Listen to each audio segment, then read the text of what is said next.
Бүгін Тұтқиылдан тап берген бір топ табиғат жанашырларын Мамыр 7 пәтер иелері кооперативі күтпесе керек. Қобырсыған қоқыс неліктен үйіліп қалғанын жөнді түсіндіре алмады. Түрлі сылтау айтқандар мына тұрғын үйді жөндеу жұмыстарын жүргізіп жатыр екен. Бірақ олар құрылыс қалдықтарын уақытылы шығаруды қалтаға салмақ салады деп шешкен. Өйткені пәтер иелері кооперативінің әр тиынның өз есебі бар дейді бригада басшысы. Строительный мусор болады. Оны қайда қалтама салып жүрмеймін бұл мусордың бәрін. Сіз білесіз, біз КСК-ның каждый бір тиыны есепте. Ол бір мешок, екі мешокпенен біз шығаруға ондай мүмкіндігіміз жоқ. Сондықтан осылай жиналады, содан кейін шығарамыз.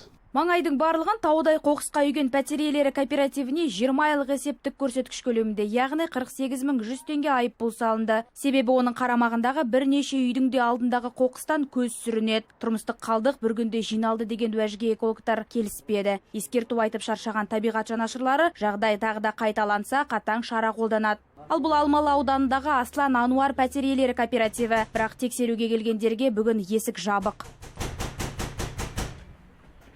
КСК-лардың жұмысын қадағаладық.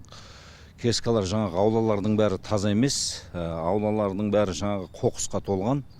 Қазір мұнда 2 КСК-ны шақырып, жаңағы айыппұл салып жатырмыз.